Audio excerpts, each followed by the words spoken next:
Yang kami hormati Menteri Desa Pembangunan Daerah Tertinggal dan Transmigrasi Republik Indonesia Bapak A. Halim Iskandar. Yang kami hormati Ketua Umum Ikatan Penerbit Indonesia Bapak Aris Hilmanugraha. Yang kami hormati Ketua Panitia Indonesia International Book Fair 2022 Bapak Wahyu Rinanto. Yang kami hormati perwakilan Duta Besar Negara Sahabat. Yang kami hormati para peserta Indonesia International Book Fair, para peserta dalam negeri maupun delegasi luar negeri. Assalamualaikum warahmatullahi wabarakatuh. Selamat pagi, salam sejahtera untuk kita semua. Selamat datang di opening ceremony atau pembukaan Indonesia International Book Fair 2022. Bapak Ibu hadirin sekalian, untuk membangkitkan rasa nasionalisme kita, marilah kita bersama-sama menyanyikan lagu kebangsaan Indonesia Raya. Hadirin dimohon berdiri.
Hadirin dipersilahkan duduk kembali.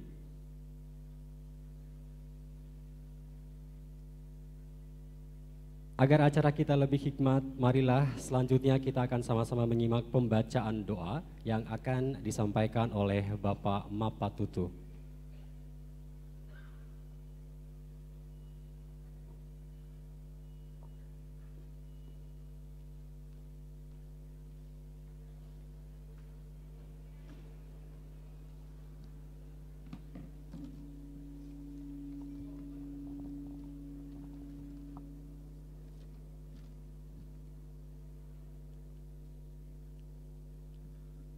Assalamualaikum warahmatullahi wabarakatuh.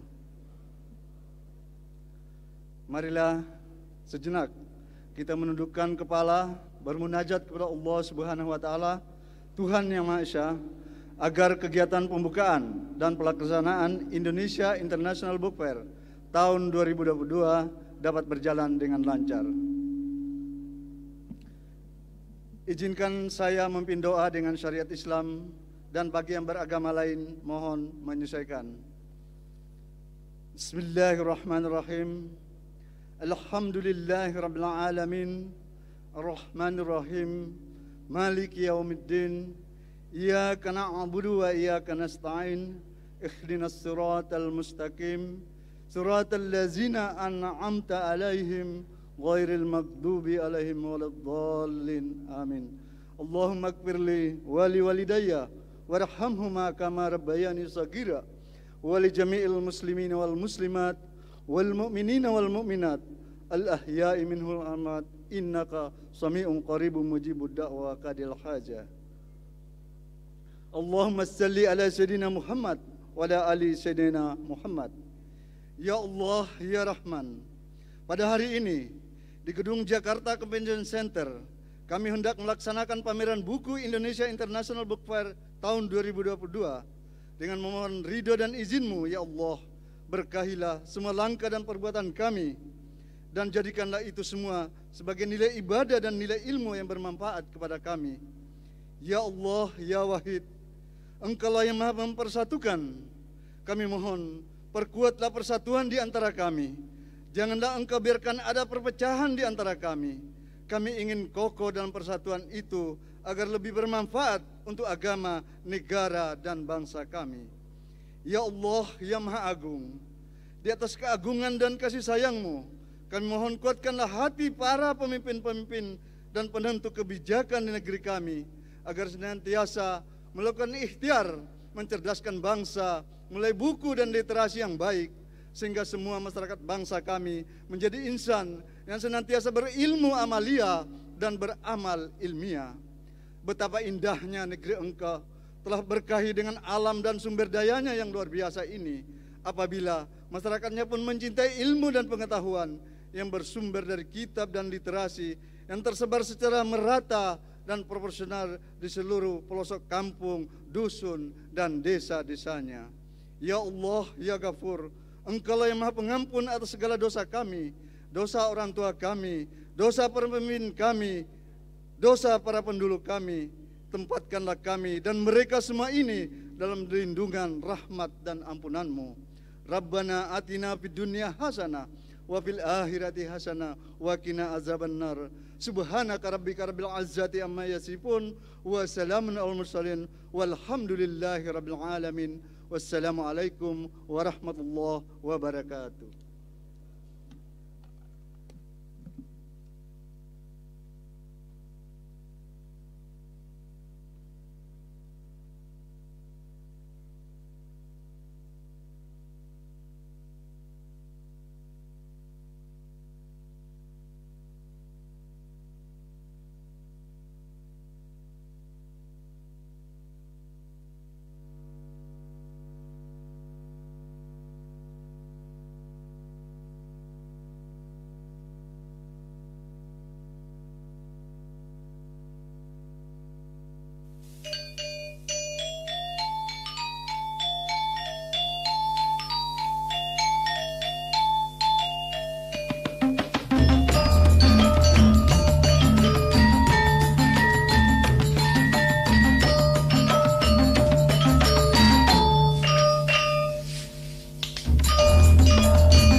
Iya, telah kita saksikan tadi bersama penampilan tari wirawiri oleh komunitas Krida Hambeka yang mengambil latar suasana pedesaan yang riang gembira dengan rakyat gemar membaca buku.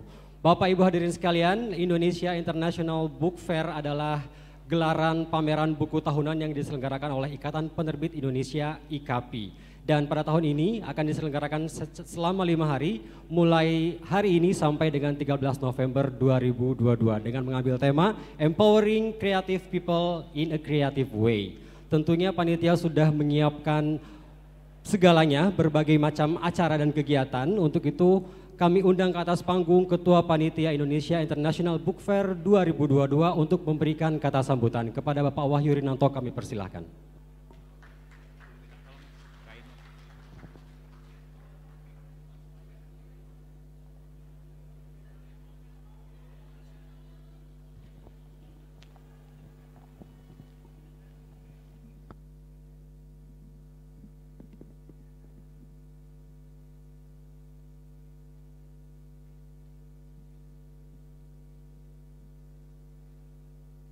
Yang kami hormati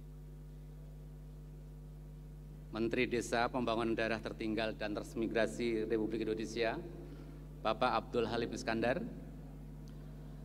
Yang terhormat Presiden of the International Publishers Association, Sheikha Bodur Al-Qasimi. Yang terhormat Kepala Badan Pengembangan Informasi Desa Pembangunan Daerah Tertinggal dan Transmigrasi, Bapak Ivanovic Agusta. Yang kami hormati Kepala Pusat Perbukuan Kemendikbud Ristek, Bapak Supriyatno. Yang kami hormati Dewan Pembina IKAPI, Bapak Suwandi. Yang terhormat Direktur Eksekutif Yayasan Pendidikan Pelita Harapan, Ibu Stefani Riyadi. Yang terhormat Kepala Pusat Bibliografi dan Pengolahan Bahasa Bahan Perpustakaan, Bapak Suharyanto. Yang terhormat para Duta Besar, Konselor, Negara Sahabat, Mesir, Venezuela, Iran, Prancis, Brunei, dan Spanyol. Yang terhormat Dewan Pertimbangan Pengurus Pusat IKAPI dan para penulis, desainer, penerjemah, dan ilustrator, penerbit peserta Indonesia International Book Fair, dan rekan-rekan pers, para pencinta buku, dan para hadirin semua. Assalamualaikum warahmatullahi wabarakatuh. Salam sejahtera untuk semua hadirin. Terima kasih telah hadir dalam pembukaan Indonesia International Book Fair 2022. 42 tahun bukan waktu yang singkat dalam usaha membangun literasi di Indonesia melalui pameran buku. Banyak tantangan yang dihadapi oleh panitia, terutama di masa pandemi. Namun tantangan ada supaya menjadi kita kreatif dan bergerak maju. Alhamdulillah tahun ini IIBF kembali dapat diselenggarakan. Seperti tahun sebelumnya, IIBF 2022 dilakukan secara hibrida, di mana kita saksikan saat ini kita tatap muka, dan juga diselenggarakan melalui daring dalam jaringan, yaitu melalui Lokapasar Shopee. Nah, di dalam Lokapasar Shopee ini juga diikuti oleh 80 penerbit yang ada tersebar di seluruh Indonesia. IIBF 2022 diharapkan menjadi momentum kebangkitan industri perbukuan nasional setelah 2 tahun lebih mengalami pukulan akibat terpaan pandemi COVID-19. Namun, kami akui bukan hal mudah menjaring peserta, terutama peserta IIBF offline atau yang langsung di lokasi ini. Bisa jadi sebagian penerbit telah terbiasa melakukan penjualan lewat jaringan atau online, atau mungkin distribusi yang lain, tetapi pada hakikatnya pameran buku bukan sekedar untuk menjual buku. Lebih dari itu, pameran buku adalah tempat bagi masyarakat untuk berinteraksi dengan dunia perbukuan. Pameran buku adalah tempat pembaca bertemu dengan para penulis ilustrator, penerjemah, pengerja kreatif, dan pekerja perbukuan lainnya. Di sini, di tempat pameran ini adalah tempat bertemunya penerbit dan lembaga literasi untuk menjalin komunikasi dan dengan sesama penerbit dan dengan masyarakat pembaca. Oleh karena itu, IBF 2022 ini selalu menghadirkan beragam acara berbagi masyarakat perbukuan. Dan kalau di dalam kegiatan ini ada 44 acara yang akan diselenggarakan mulai hari ini sampai dengan hari Minggu ke depan.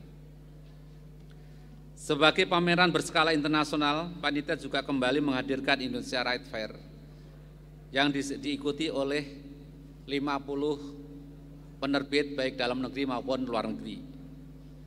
Sementara itu, untuk memfasilitasi pengunjung dengan buku-buku berharga rendah maksud saya, buku-buku yang tentunya buku berharga dan dengan harga rendah, kami mesediakan zona kalap, di mana zona kalap ini tempatnya berkumpul penerbit-penerbit yang tidak menggunakan booth, namun menjadi satu, baik itu terbitan luar negeri maupun dalam negeri, dengan harga yang rendah dan bisa diperoleh dengan jumlah yang maksimal, yang itu dikenal dengan zona kalap. Mungkin teman-teman, Bapak Ibu semua tahu bahwa ada beberapa pameran yang khusus menjual dengan harga rendah. Disinilah di zona kalap ini Bapak Ibu bisa mendapatkan buku-buku dengan harga rendah dan berkualitas baik dalam negeri maupun luar negeri. Ada sekitar 6.000 judul dan 500.000 eksemplar yang tersedia di zona kalap ini. Dan ada di dalamnya 150 penerbit. Jadi nanti Gus Menteri kalau mau nyumbang ke perpustakaan desa, silahkan Gus Menteri. Jadi bukan hanya kegiatan-kegiatan itu, kami laporkan bahwa sebelum pameran ini berlanjut, kami sudah mengadakan pre-event, di mana ada acara-acara yang kita untuk menggiatkan literasi, baik itu literasi finansial maupun literasi sastra. Kami telah mengadakan ada namanya kegiatan IIBF Goes to School dan IIBF Goes to Campus, di mana kegiatan ini kita selain menyosialisasikan pameran dan juga ada kegiatan pengembangan literasi ke kampus maupun ke sekolah-sekolah.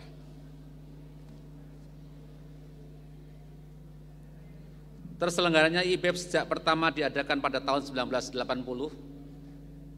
tentunya tak lepas dari ikhtiar banyak pihak untuk terus mengkampanyekan kecintaan pada buku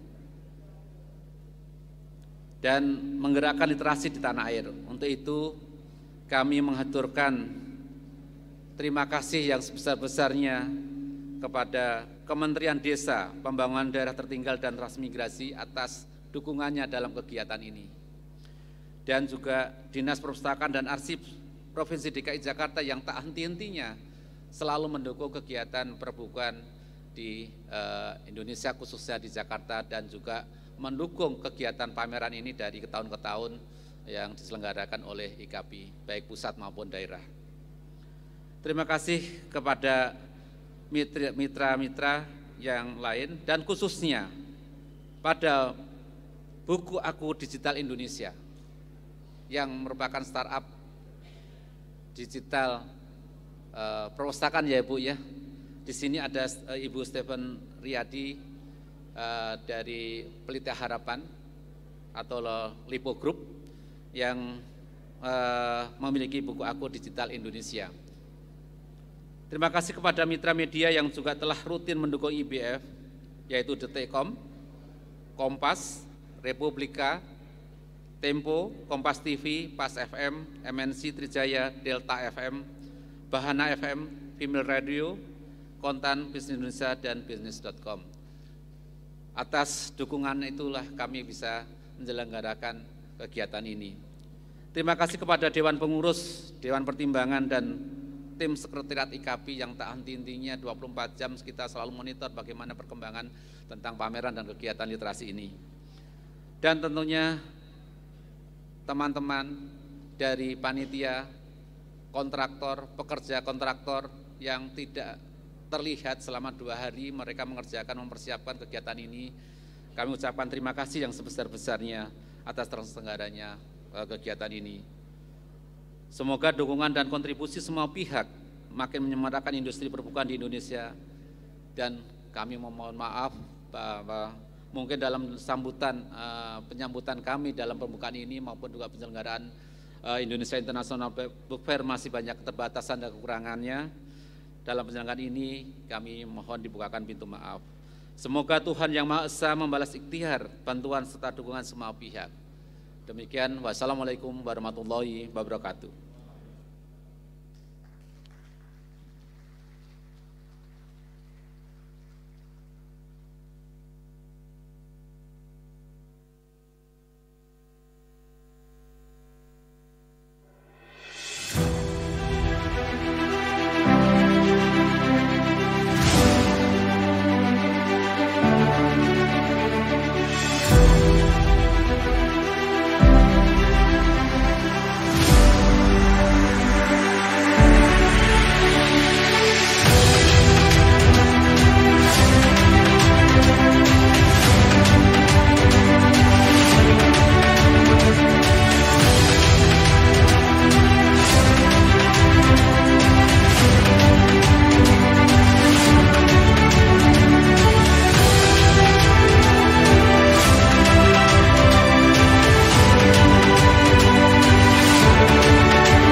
Ya, boleh beri aplaus untuk Indonesia International Book Fair dan IKP. Telah kita simak bersama tadi dari masa ke masa perjalanan Indonesia International Book Fair yang dimulai pada tahun 1980 hingga sampai saat ini di tahun 2022 merupakan penyelenggaraan yang ke-42. Untuk itu selanjutnya kami undang ke atas panggung Ketua Umum Ikatan Penerbit Indonesia untuk memberikan kata sambutan kepada Bapak Aris Hilman Nugraha. Kami persilakan.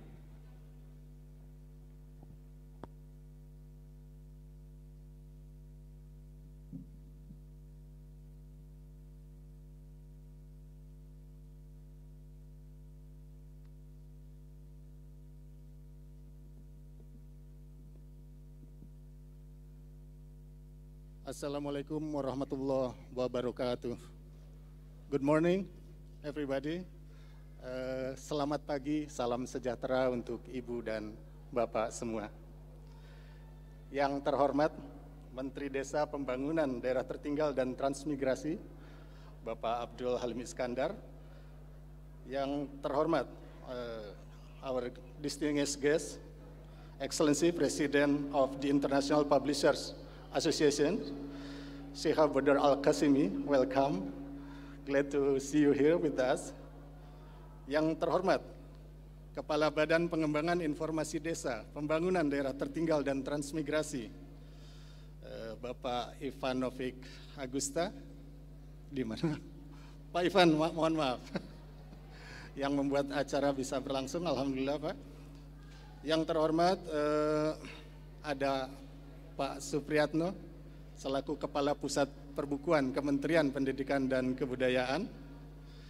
Yang terhormat ada Pak Wandi bersama kita, beliau adalah Dewan Pembina Ikatan Penerbit Indonesia. Bersama kita ada Ibu Stefani Riyadi dari Yayasan Pendidikan Pelita Harapan. Maaf hilang tadi Bu.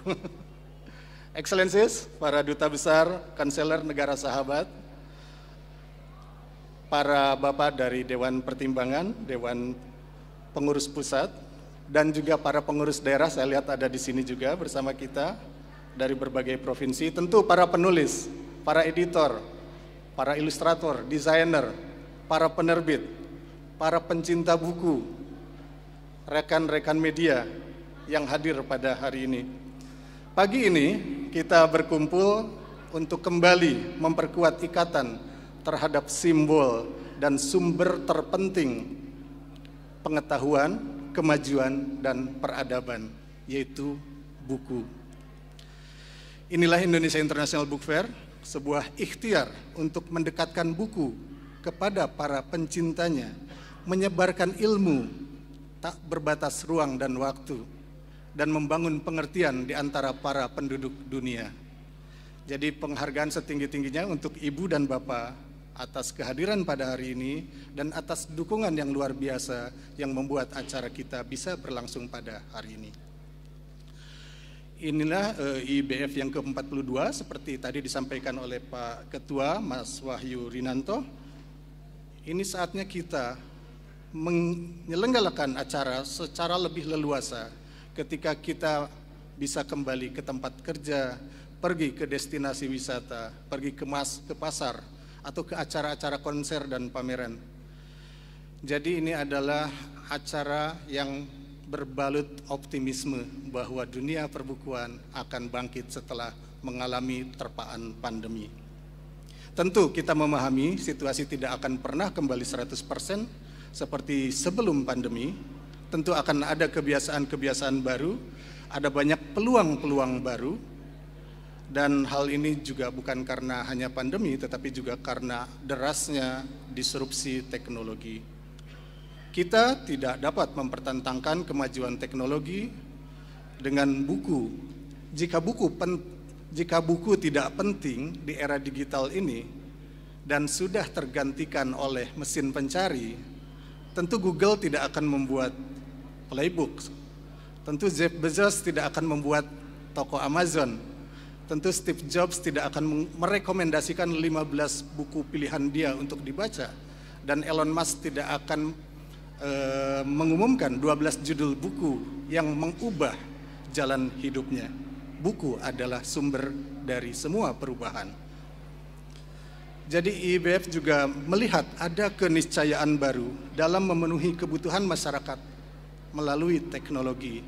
Kami melakukannya juga secara virtual, melalui loka pasar atau marketplace, selain juga tetap menyelenggarakannya di gedung ini. Itu adalah pilihan masyarakat, karena Indonesia demikian luas, silakan kita bisa mengakses buku dari mana-mana. Karena hal terpenting dari literasi adalah akses terhadap bahan bacaan. Ini pula yang menjadi pikiran relevansi Pak Menteri Desa ada di sini, karena tingkat melek huruf di Indonesia itu 98%. Orang Indonesia tidak kekurangan kemampuan untuk membaca, tetapi memang kita masih harus meningkatkan diri dalam hal akses terhadap bahan bacaan. Setelah itu baru dengan adanya akses, kita bergerak pada pembiasaan, pembudayaan kebiasaan membaca. Kami senang bahwa para penerbit dalam situasi yang berat ini masih menunjukkan resiliensi, ketangguhan untuk bertahan. Kita optimistis bahwa ini adalah tahun kebangkitan buku-buku di Indonesia dan juga di negara-negara yang lain. Kita memang mengalami pukulan yang lebih berat karena indeks literasi di Indonesia tidak sebaik di negara lain pada saat ini.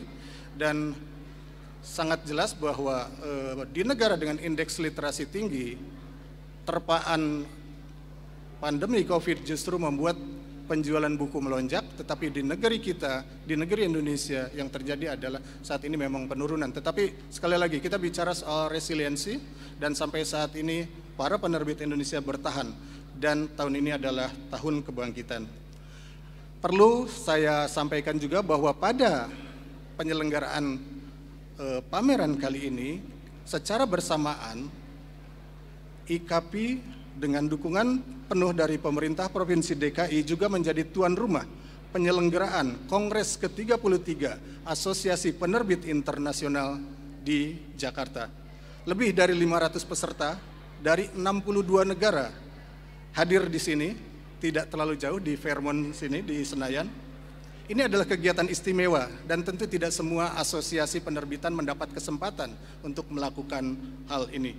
IPA adalah IPA memiliki anggota berupa 92 organisasi dari 76 negara dari 5 benua, dan IKAPI menjadi anggota IPA sejak 1973, satu-satunya wakil yang diizinkan untuk menjadi anggota dari Indonesia.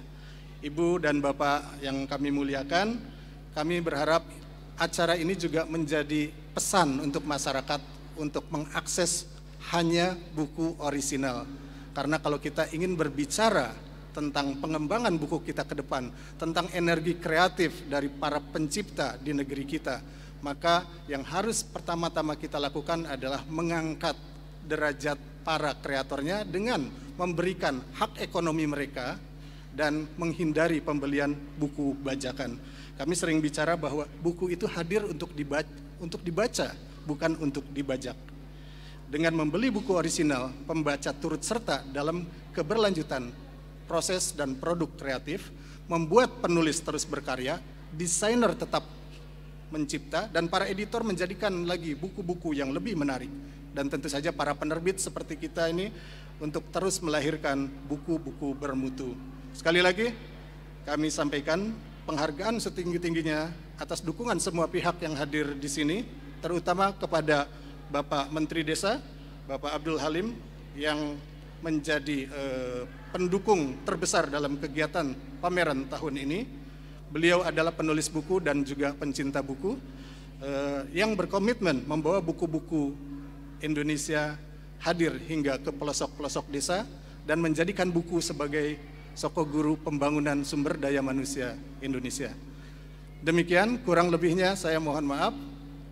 Billahi taufik wal hidayah. Assalamualaikum warahmatullahi wabarakatuh.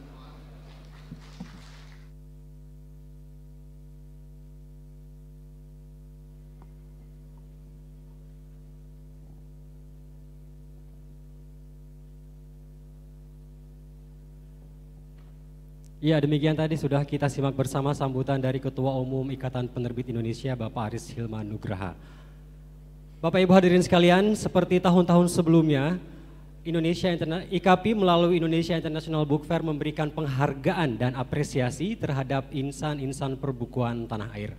Dan di tahun ini pun kembali IKAPI memberikan anugerah IKAPI Awards untuk 4 kategori, yaitu untuk Writer of the Year, Buku of the Year, Rookie of the Year, dan Literasi Promoter. Siapa sajakah para penerima IKAPI Awards tahun ini? Mari kita simak tayangan berikut.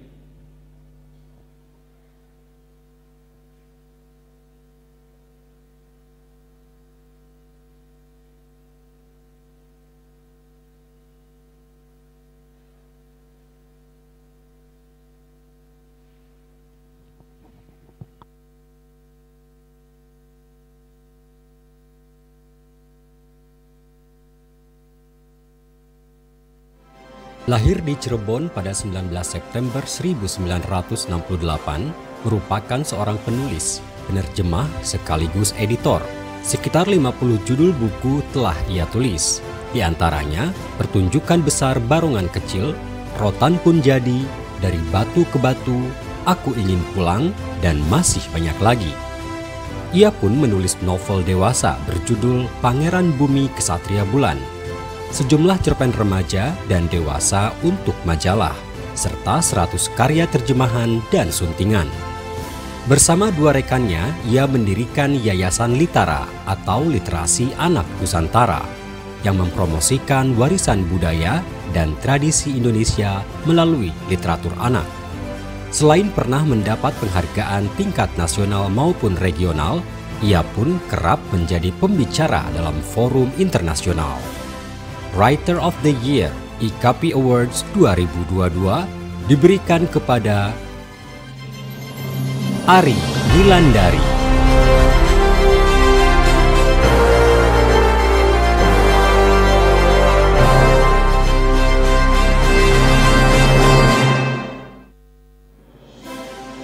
Buku yang dirilis pada akhir tahun 2017 ini membahas tentang perjuangan sekelompok aktivis mahasiswa pada tahun 1998. Juga polemik penghilangan paksa dari sebagian orang di dalamnya yang dituding jadi dalang kerusuhan dan demonstrasi. Berbagai apresiasi terhadap buku ini bermunculan dari dalam negeri maupun mancanegara. Di antaranya, buku ini pernah diadaptasi menjadi film pendek, telah diterjemahkan ke dalam bahasa Inggris untuk publikasi di mancanegara oleh penerbit Penguin Random House Southeast Asia dan meraih penghargaan Southeast Asian Right Award pada tahun 2020. Book of the Year IKP Awards 2022 diberikan kepada buku Laut Bercerita, penulis Leila S. Khudori, penerbit Kepustakaan Populer Gramedia.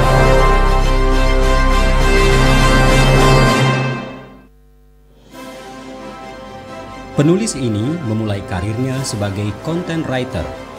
Novel debutnya yang berjudul Dua Dini Hari merupakan novel bergenre thriller yang diterbitkan oleh Nura Publishing pada tahun 2019. Novel ini mendapat dana dari Indonesia National Book Committee melalui Litri Translation Funding Program untuk diterjemahkan ke dalam bentuk nukilan berbahasa Inggris. Di tahun yang sama, ia pun lolos seleksi Emerging Writer pada perhelatan Ubud Writers and Readers Festival dengan cerpennya yang berjudul Anak Kucing Leti. Sebagai penulis muda berbakat yang mengembangkan genre thriller dengan gaya penceritaan yang matang dan sastrawi, ia berpotensi menjadi salah satu penulis berpengaruh di Indonesia. Rookie of the Year IKP Awards 2022 diberikan kepada Chandra Bintang.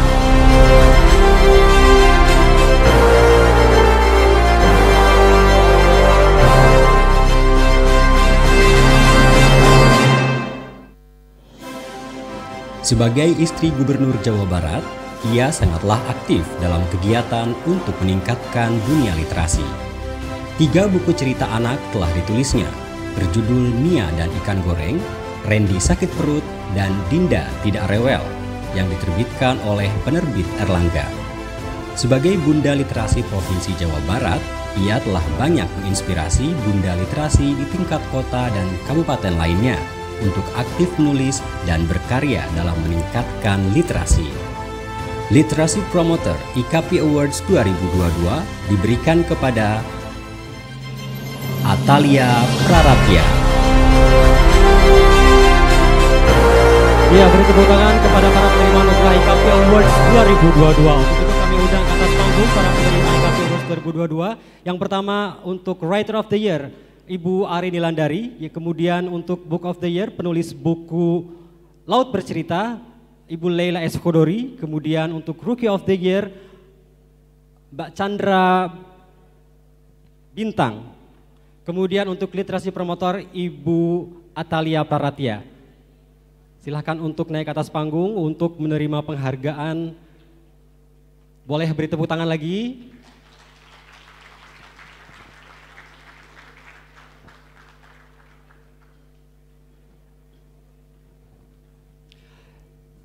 Ya, penghargaan pertama yang akan diberikan kepada Writer of the Year, kami mengundang Ketua Umum IKP Bapak Aris Hilmanugraha untuk menyerahkan hadiah.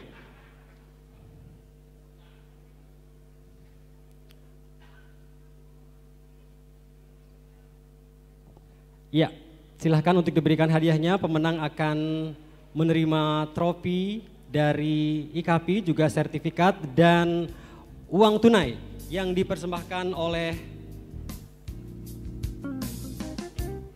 Buku Aku Digital Indonesia, perusahaan startup perpustakaan digital Yayasan Universitas Pelita Harapan.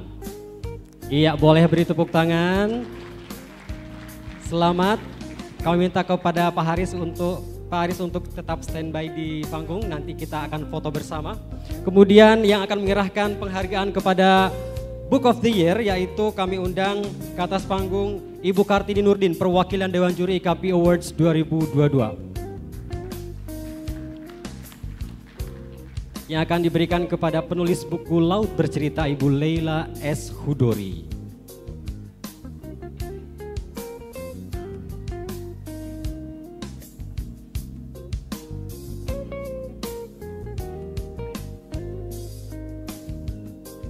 Kembali pemenang akan mendapatkan trofi dari IKAPI, juga sertifikat dan uang tunai dari Buku Aku Digital. Iya, Bu Kartini boleh di sebelah sini. Oke, untuk penghargaan yang ketiga akan diberikan kepada Rookie of the Year, yaitu Mbak Chandra Bintang, dan penghargaan ini akan diberikan oleh Ibu Stefani, Direktur Eksekutif Yayasan Universitas Pelita Harapan.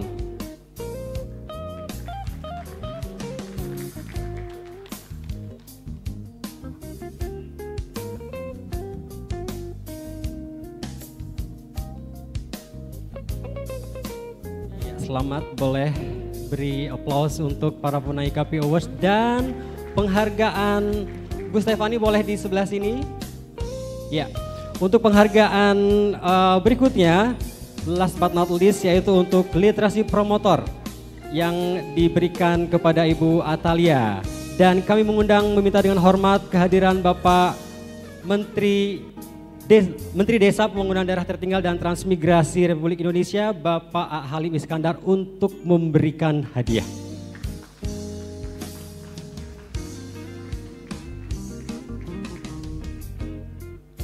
Iya, Pak Menteri akan memberikan hadiah kepada literasi promoter, penggerak literasi.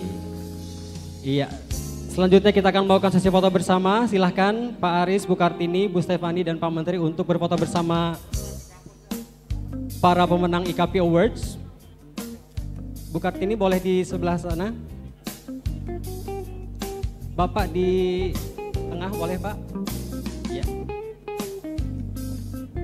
Boleh agak majuan sedikit ke depan agar bisa diabadikan oleh juru kamera. Ya, inilah sekali lagi para penerima anugerah IKAPI Awards 2022. Writer of the Year, Buku of the Year, Rookie of the Year, dan Literacy Promoter. Ya, sudah diabadikan. Baik, terima kasih kepada para pemenang.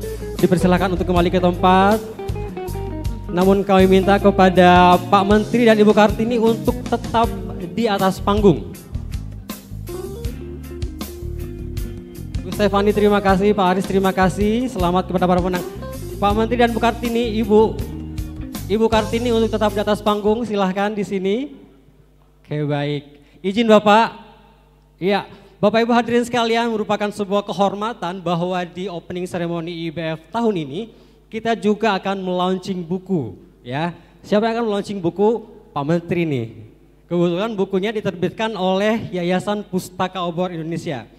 Buku tersebut berjudul Trilogi SDGs Desa. Buku kedua berjudul SDGs Desa, Metodologi dan Pengukuran, yang ditulis oleh Bapak A. Halim Iskandar. Namun sebelum itu kita akan menyaksikan dulu tayangan dari kegiatan buku tersebut. Silahkan.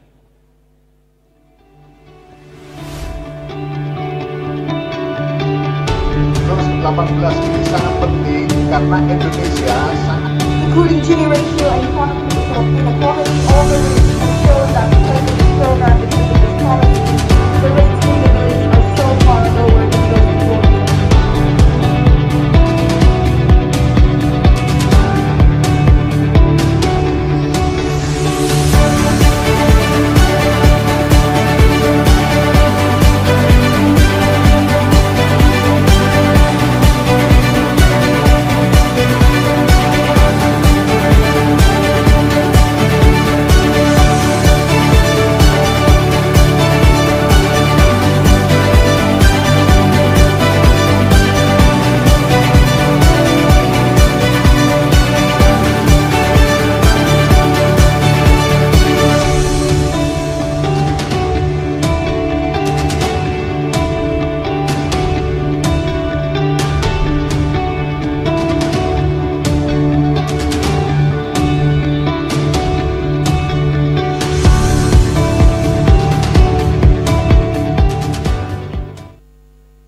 Ya, boleh beri tepuk tangan. Selamat kami ucapkan kepada Agus Menteri dan juga Ibu Kartini. Silahkan untuk selanjutnya kita akan melakukan prosesi launching buku, yaitu penyerahan buku dari penerbit Yayasan Pustaka Obor Indonesia kepada Bapak Menteri, yaitu Bapak Halim Iskandar. Silahkan. Jadi buku ini adalah buku kedua dari trilogi SDGs Desa. Oke. Fresh from the oven. Baik, terima kasih. Silakan Bu Kartini untuk kembali ke tempat dan kami minta dengan hormat kepada Pak Menteri untuk menyampaikan sambutan dan juga sekaligus meresmikan Indonesia International Book Fair 2022.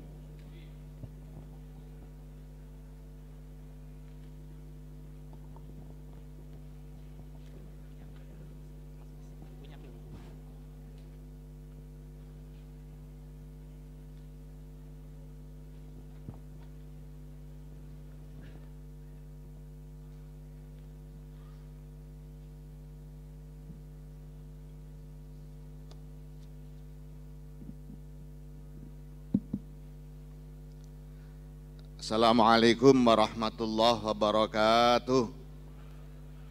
Selamat pagi dan salam sejahtera untuk kita semua. Salam, Om Swastiastu, Namo Buddhaya, salam kebajikan. Yang kita hormati dan kita banggakan bersama Mrs. Bodor Al-Qasimi, Presiden International Publisher Association, Bapak Heru Budi Hartono, PJ Gubernur DKI Jakarta, Bapak Aris Helman Nugraha, Ketua Umum IKAPI, para duta besar, para kanselor, para pejabat tinggi media, khususnya Pak Ivanovic, Agusta, para perwakilan dari kementerian lembaga, para mitra, para pusat perbukuan, para penerbit, para kreator, dan para juara yang barusan tadi mendapatkan penghargaan, saya ucapkan selamat. Ibu Lela S. Hudori, Mbak Chandra Bintang, Ibu Atalia Praratya, dan Ibu Ari Nilondari, sukses selalu. Dan Bapak Ibu sekalian yang saya hormati, syukur Alhamdulillah pada Allah Subhanahu wa Ta'ala, Tuhan yang Maha Esa, atas segala nikmat, taufik dan hidayahnya kepada kita semua, sehingga pada siang hari ini kita bisa bersilaturahim dalam Indonesia International Book Fair, sekaligus juga mendiskusikan preprint buku kedua saya dari trilogi yang saya rencanakan untuk hadir, di mana saya ingin menjadi salah satu yang berbeda di dalam mengemban amanah sebagai Menteri Kabinet Indonesia Maju, di mana kebijakan-kebijakan yang saya tuangkan di dalam melaksanakan tugas sebagai menteri, saya terbitkan dalam bentuk buku dan diterbitkan oleh penerbit umum, bukan diterbitkan oleh kementerian. Menurut saya berbeda.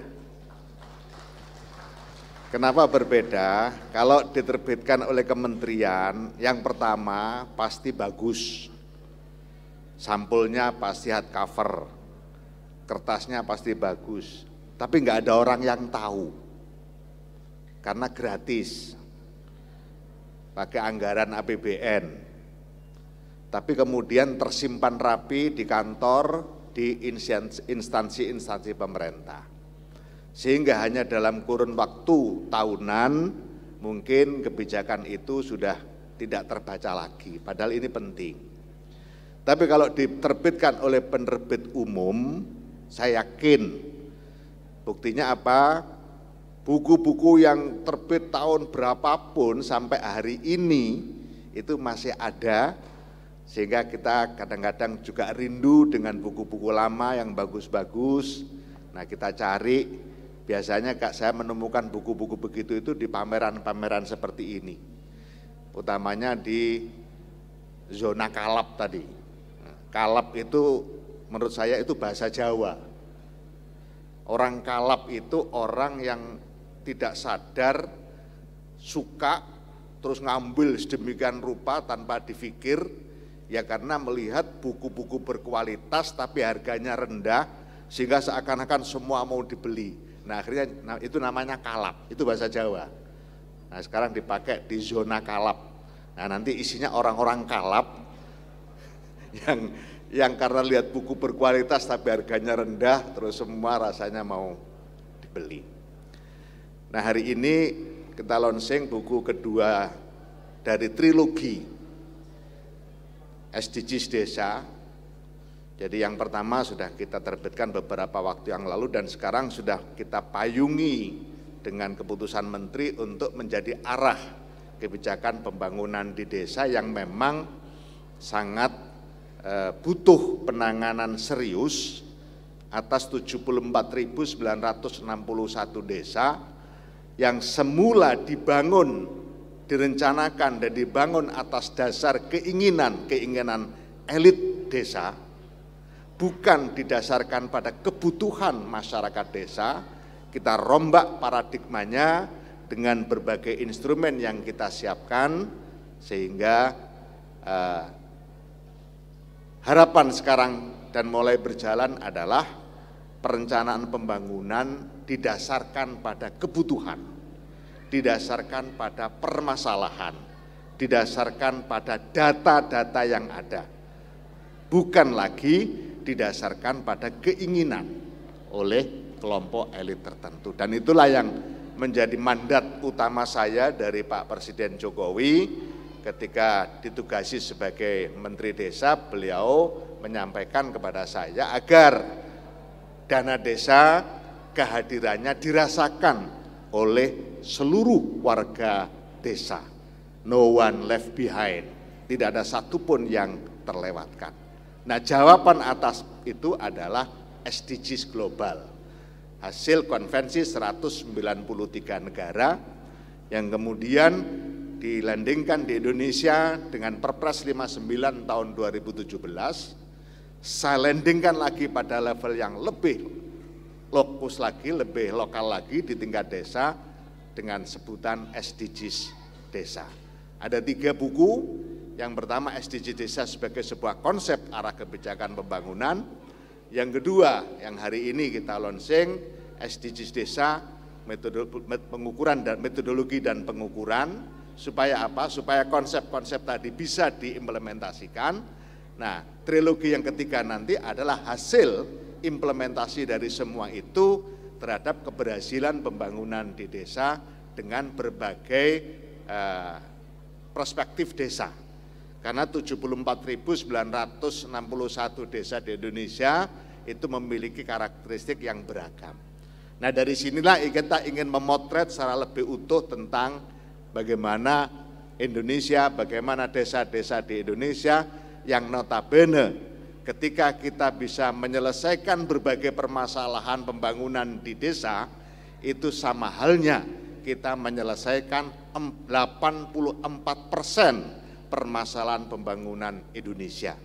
Karena 91% kewilayahan pemerintahan itu di pemerintah desa, di kependudukan 71% warga Indonesia menurut data Dukcapil Kementerian Dalam Negeri itu berdomisili di desa. Hanya 29% yang berdomisili di kelurahan. Nah inilah tugas kita agar apa yang menjadi arah kebijakan pembangunan desa memiliki masa yang cukup panjang di dalam prosesnya karena memang butuh waktu lama, dan disitulah maka buku kebijakan yang kemudian saya tuangkan dalam buku tidak saya terbitkan dengan penerbitan internal di kementerian, tapi saya terbitkan melalui penerbit umum supaya mudah diakses dan memberikan kontribusi yang cukup bagi kepentingan pembangunan literasi di Indonesia. Bapak Ibu sekalian yang saya hormati, sebagaimana kita maklumi bersama bahwa buku adalah jati diri bangsa, buku adalah deskripsi sebuah bangsa. Karena melalui buku sebuah bangsa menuliskan segala praktek kehidupan dan keseharian dari pagi sampai siang, dari bangun tidur sampai tidur lagi, bahkan mimpi dalam tidur pun juga diekspresikan melalui buku. Bangsa Indonesia menuliskan keseluruhan praktek kesehariannya, tata kehidupan sehari-hari, tata kelola dan dalam kehidupan kemasyarakatannya, dan juga hubungan dalam masyarakat, praktik perekonomian, perdagangan, hingga teknik bertani, lengkap dalam prasasti, babat, serat, lontar, bahkan kalau di pesantren sering kita sebut dengan istilah kitab kuning. Karena itulah menguasai sebuah bangsa sering dimulai dari penguasaan terhadap karya-karya tulis bangsa tersebut. Tidak sedikit sejarah dunia mengabarkan hancurnya peradaban sebuah bangsa dimulai dari hancurnya perpustakaannya. Buku adalah media keabadian, kata Pramudia Anantatur. Menulis adalah bekerja untuk keabadian. Buku adalah media mendialogkan dan mentransformasikan gagasan. Ini yang dalam Islam dikenal dengan istilah talaqi. Metode ini dikenal sebagai metode transfer ilmu pengetahuan dengan cara bertemu, bertatap muka antara guru dengan murid secara face to face. Gunanya apa? Agar kemampuan dan perkembangan peserta didik dapat terukur, dan kedua, agar tidak terjadi salah tafsir di kalangan peserta didik atau pembaca. Karenanya pendidik harus mendengar dan menyimak langsung dari guru. Ini yang harus terus kita pertahankan.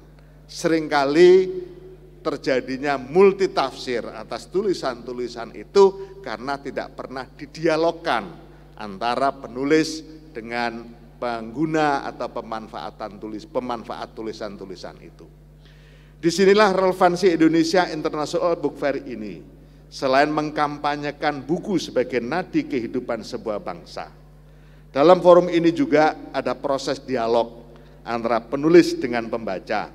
Ini akan menghindarkan kesalahan tafsir terhadap sebuah ilmu, sekaligus membantu penulisnya untuk mendapatkan input untuk perbaikan karyanya. Imam Ghazali pernah menyatakan, jika kamu bukan anak raja, bukan pula anak ulama besar, maka menulislah. Ini akan menjadi legenda, akan menjadi legacy, karena bukan siapa-siapa, maka akan menjadi siapa-siapa ketika punya karya tulis. Oleh karena itulah, saya menulis buku dan menulis artikel di beberapa media cetak nasional. Buku dan artikel yang saya tulis tentu merefleksikan apa yang saya kerjakan, bersumber dari pengetahuan yang saya dapatkan, baik dari proses pembelajaran dengan guru, dengan membaca, maupun berdiskusi dengan rekan sejawat. Pada tanggal 11 Juli 2020, saya menulis sebuah artikel di koran Jawa Pos dengan judul Desa Beranda Depan Pembangunan. Bagi saya, itulah sejatinya posisi desa dalam Undang-Undang Nomor 6 Tahun 2004 tentang desa. Tepatlah Indonesia menempatkan desa sebagai beranda depan pembangunan, karena desa setidaknya memiliki dua posisi strategis. Pertama, wilayah pemerintahan desa dominan. Seperti saya sampaikan tadi, 91% pemerintahan desa itu di 91% wilayah Indonesia. Kemudian dari sisi kependudukan, 71% penduduk Indonesia ada di desa. Dua posisi strategis tersebut tentu akan banyak menyelesaikan permasalahan pembangunan melalui desa. Undang-Undang Nomor 6 Tahun 2014 tentang desa menjadikan panduan praktis visi pembangunan dari pinggiran. Karena itulah arahan Bapak Presiden Joko Widodo agar dana desa sebagai salah satu instrumen pencapaian tujuan pembangunan dan pemberdayaan masyarakat desa, dana desa harus dirasakan oleh seluruh warga. Dan untuk itulah tahun 2020 saya menulis buku dengan sebagai jawaban atas arahan Bapak Presiden Joko Widodo, sekaligus saya niatkan menjadi buku pertama dari trilogi buku SDGs Desa, yaitu SDGs Desa Percepatan Pencapaian Pembangunan Tujuan Berkelanjutan. Bapak Ibu sekalian yang saya hormati, SDGs Desa merupakan upaya terpadu percepatan pencapaian tujuan pembangunan berkelanjutan, memiliki 18 tujuan yang melingkupi aspek kewargaan dan aspek kewilayahan. Dimulai dari desa tanpa kelaparan,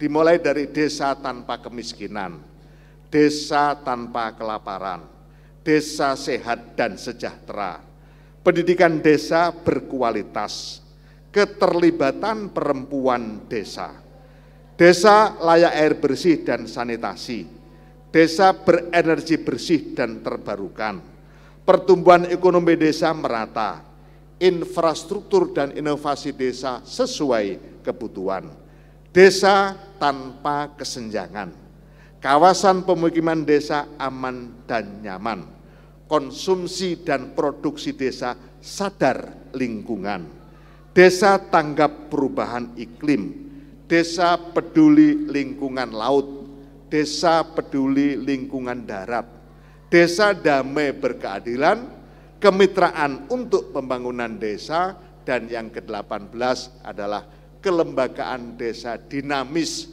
dan budaya desa adaptif. Goals atau tujuan pembangunan yang ke-18 ini adalah murni Kementerian Desa, Pembangunan Daerah Tertinggal dan Transmigrasi, dan itulah yang membedakan antara SDGs global yang kemudian dituangkan di dalam Perpres 59 2017 dengan SDGs Desa, di mana SDGs global dan Perpres 59 ada 17 tujuan, sedangkan untuk SDGs Desa ada 18. SDGs Desa diletakkan pada konteks budaya desa-desa di Indonesia. Ini tercakup dalam SDGs Desa tujuan ke-18, kelembagaan desa dinamis dan budaya desa adaptif. Tujuan ini menunjukkan kekhasan pembangunan desa Indonesia, memastikan budaya dan hak masyarakat tradisional tetap dihormati, selaras dengan perkembangan zaman dan peradaban, menjamin pelestarian kebudayaan desa dengan menjamin kebebasan masyarakat dalam memelihara dan mengembangkan nilai-nilai budayanya. Kalau dalam Islam kita punya kaidah yang disebut dengan al-muhafadzatu 'alal qadimi sholih wal akhdhu bil jadidil aslah, mempertahankan tradisi-tradisi lama yang masih bagus dan terus melakukan inovasi-inovasi baru untuk membuat pembaharuan tradisi. Bapak Ibu sekalian yang saya hormati, SDGs Desa menguatkan demokrasi pembangunan desa. Demokratisasi data SDGs Desa ditunjukkan mulai dari data dari desa, yaitu informasi dikumpulkan dari pemerintah desa, rukun tetangga, keluarga, dan warga desa. Konstruksi data oleh desa diwujudkan dengan pembentukan Pokja, relawan pendataan desa, yaitu para pendata dari warga desa yang menjalankan pendataan dengan metode sensus partisipatoris. Konstruksi data untuk desa terwujud dengan menempatkan hanya wali data desa sebagai satu-satunya pemangku data by name by address warga dan keluarga, juga informasi wilayah, rukun tetangga, dan ekologi desa. Hanya admin desa yang dapat membuka rincian data itu, bukan pihak lain. Ini menjawab permasalahan yang sampai hari ini nggak pernah selesai, yaitu perbedaan data antara kementerian lembaga di pemerintah kita. Kalau misalnya kita tanya berapa sih jumlah warga miskin di Indonesia, maka jawabannya tergantung kepada siapa kita bertanya. Ketika tanya kepada Kementerian Sosial, tentu jawabannya berbeda ketika kita tanya ke BPS. Ketika tanya ke BKKBN akan berbeda lagi jawabannya. Dan ketika tanya ke Kementerian Desa juga akan berbeda. Nah, jawaban yang paling valid adalah kembalikan ke desa, tanyalah ke desa. Karena membahas kemiskinan di desa itu ada di pelupuk mata. Sedangkan membahas kemiskinan di Jakarta itu bersifat imajinatif. Nah, dengan harapan by name by address yang dimiliki oleh desa, alhamdulillah hari ini sebagai wujud dari implementasi SDGs desa untuk buku yang pertama, kurang lebih sudah 85% data by name by address ada di desa. Sehingga kita nanti kalau misalnya butuh tentang berapa sih warga miskin, berapa sih warga yang berpenyakit kronis menaun, berapa sih warga kita yang kena stunting, bisa kita akumulasi yang sebenarnya data itu semuanya akan lebih solid dan valid ketika ada di desa. Bapak Ibu sekalian yang saya hormati, pengolahan data secara elektronik menghasilkan banyak rekomendasi pembangunan desa yang betul-betul didasarkan pada kebutuhan, bukan keinginan semata. SDG Desa mentransformasi keputusan-keputusan pembangunan desa dari yang semula berbasis kekuasaan dan keinginan menjadi berbasis kebutuhan, masalah dan potensi sesuai dengan data desa. Juga lebih demokratis karena data adalah hasil olahan potensi dan masalah serta algoritma rekomendasi pembangunan bisa dibaca oleh seluruh warga masyarakat. Sehingga warga masyarakat bisa membaca arah kebijakan pembangunan desanya itu dibawa kemana. Desa saya ini sedang membangun menuju kemana? Apakah menuju ke terwujudnya desa tanpa kemiskinan? Atau menuju terwujudnya desa tanpa kelaparan? Atau menuju kepada terwujudnya keterlibatan perempuan di dalam pembangunan? Atau menuju kepada terwujudnya desa, pendidikan desa berkualitas? Nah, dengan SDG Desa ini seluruh warga masyarakat bisa mencermati. Dan inilah pola yang amat paling transparan di dalam perencanaan, pelaksanaan, dan monitoring pembangunan di level pemerintahan manapun, di pemerintahan desa. Ini yang paling mudah dipantau. Kenapa? Karena datanya data mikro. Bapak Ibu sekalian yang saya hormati, hari ini dalam Indonesia International Book Fair ini, saya perkenalkan buku kedua dari trilogi SDGs Desa dengan judul SDGs Desa, Metodologi dan Pengukuran. Melalui sesi diskusi, saya ingin mendapatkan banyak masukan dari forum ini untuk kesempurnaan buku yang kami terbitkan. Oleh karena itu, buku ini berisikan metode yang akan dibaca oleh desa, diterapkan, dan lalu hasilnya digunakan desa sebagai rekomendasi kebijakan pembangunan desa. Dan tentu berkontribusi melalui buku ini adalah bagian dari berkontribusi untuk kebangkitan ekonomi warga desa dan kemandirian 74.961 desa seluruh Indonesia. Hambatan yang terberat yang kami hadapi adalah penempatan atau penggunaan diksi-diksi di dalam buku ini supaya mudah dipahami dan familiar dengan warga masyarakat desa. Itulah makanya ketika rumusan di SDGs Global menyelesaikan kemiskinan dimanapun berada, kita coba cari diksi yang paling mudah dipahami, desa tanpa kemiskinan. Sehingga dengan diksi ini saya yakin semua warga masyarakat desa punya persepsi yang sama tentang mau dibawa kemana pembangunan desa itu.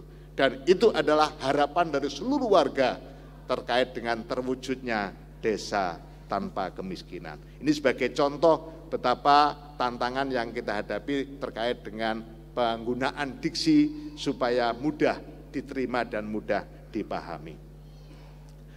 Bapak Ibu sekalian yang saya hormati, sejak tahun pertama implementasi Undang-Undang Desa hingga tahun 2022 ini, di 74.961 desa seluruh Indonesia telah disalurkan dana desa sebesar 468 triliun rupiah.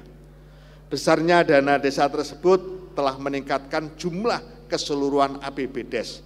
Ada peningkatan yang sangat signifikan jumlah APBDes. Dari mulai persepsi yang kurang bagus terhadap kemampuan kepala desa. Awal-awal digulirkan dana desa banyak keraguan. Apakah ini desa mampu mengelola dirinya sendiri? Apakah mampu dikasih kewenangan untuk merencanakan, melaksanakan, mengelola duit yang cukup banyak dan seterusnya. Nada-nada minor keluar, tapi hari ini bisa kita buktikan terjadi percepatan luar biasa di dalam proses pembangunan di desa. Itulah makanya hari ini saya memberikan atribut kepada desa dengan 2 diksi. Percaya desa, desa bisa. Karena memang kita bisa buktikan ternyata desa mampu mengelola dirinya dengan sebaik-baiknya. Bapak Ibu sekalian yang saya hormati, tentu capaian-capaian itu adalah merupakan hasil kolaborasi dari semua pihak. Pembangunan di desa tidak mungkin terlaksana tanpa kolaborasi dan sinergi. Karena levelnya mikro, ada kewenangan desa, tapi jangan lupa ada kewenangannya lebih banyak lagi dari situ, yaitu kewenangan supra desa. Oleh karena itulah, maka dukungan dari semua pihak menjadi bagian penting dari upaya percepatan pembangunan di desa. Bapak Ibu sekalian yang saya hormati, Indonesia International Book Fair ini menjadi gerbang pengetahuan, menjadi kunci bagi terbukanya ilmu pengetahuan yang dituliskan dalam buku-buku yang dipamerkan di sini. Forum ini adalah forum jati diri, wahana keabadian, majelis peradaban, ruang diskursus dan dialektika pengetahuan. Maka dengan mengucapkan Bismillahirrahmanirrahim, Indonesia International Book Fair 2022 saya nyatakan dibuka dan dimulai. Semoga Indonesia International Book Fair 2022 ini menumbuhkan minat baca dan meningkatkan motivasi menulis serta membangkitkan budaya literasi kita. Terima kasih kepada seluruh pihak yang terlibat, utamanya kepada IKAPI, para penerbit, para kreator, dan seluruh para pegiat literasi di Indonesia. Saya ucapkan terima kasih atas partisipasinya. Percaya desa, desa bisa. Wallahul muwaffiq ila thoriq, ihdinas siratal mustaqim. Wassalamualaikum warahmatullahi wabarakatuh. Kami minta dengan hormat Bapak Menteri untuk tetap di atas panggung. Untuk selanjutnya kita melakukan prosesi peresmian Indonesia International Book Fair 2022 dengan melakukan pemukulan gong. Dan kami undang Ketua Umum IKAPI dan Ketua Panitia IBF 2022 untuk mendampingi Pak Menteri.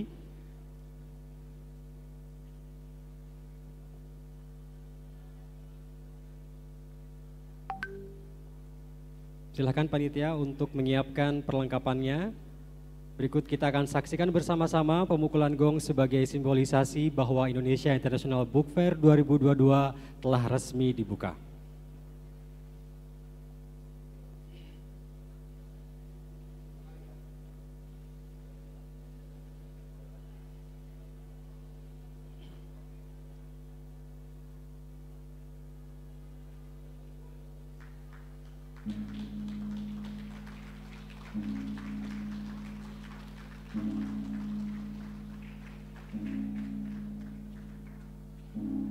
Iya, dengan demikian resmilah sudah Indonesia International Book Fair ke-42 tahun 2022 dibuka secara resmi.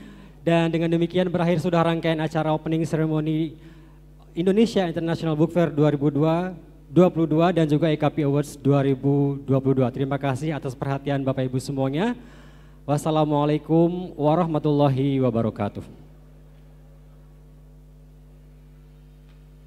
Selanjutnya kami minta Bapak Menteri dan juga para tamu undangan lainnya untuk mengunjungi area pameran yang diadakan di area Hall B, Jakarta Convention Center.